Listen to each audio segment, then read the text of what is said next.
నటి సరిత గురించి నమ్మలేని నిజాలు. ఆమె 11 ఇయర్స్ అప్పుడు భరతనాట్యం క్లాస్ నుంచి తిరిగి వస్తున్నప్పుడు ఒక దృశ్యం కనిపించిందిట. యాక్టర్ ఎస్వి రంగారావు గారి శవయాత్ర. దానిలో ఎంతోమంది ప్రముఖులు శవంతో పాటు వెళ్ళడం చూసి నేను కూడా హీరోయిన్ అయితే అలా చేస్తారు కదా అనుకున్నా. విచిత్రం ఏమిటంటే అలా అనుకున్న 2 ఏళ్లకే సరిత నటించారుట. సరిత వాళ్ళ ఫాదర్ ఫిలిం డిస్ట్రిబ్యూటర్.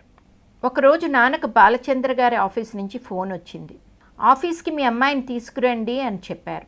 బాలచంద్ర గారు అప్పటికే 161 మంది అమ్మాయిల్ని చూశారట. నాన్న ఫ్రెండ్ నా గురించి చెప్పడంతో ఆ కాల్ వచ్చింది. ఆడిషన్స్కి చీర కట్టుకుని వెళ్ళా.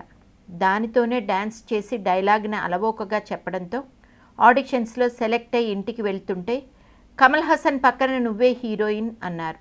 అదే మరో చరిత్ర. మొదటి షాట్ కమల్ హాసన్ను నా పొట్ట మీద నిమిరినప్పుడు నేను నవ్వుతూ సిగ్గుపడాలి. ఆ ఫీల్ రాక చాలా టేకులు తీసుకున్నాను.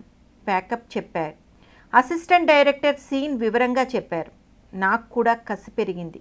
అద్దం ముందు నిలబడి సాధన చేశా. నెక్స్ట్ డే షూటింగ్ స్పాట్లో పెద్ద స్క్రిప్ట్ చదివి డైలాగ్ చెప్పమన్నారు.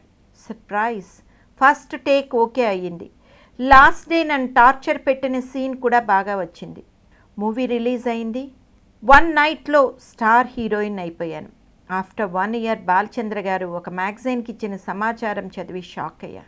వివరాల్లోకి వెళ్తే మరో చరిత్ర. మొదటి షాట్ అన్ని టేకులు తీసుకోవడంతో నన్ను ఫిలిం నుంచి తీసేసి ఇంకొకరిని పెట్టుకుందామని నిర్మాత అనుకున్నారట.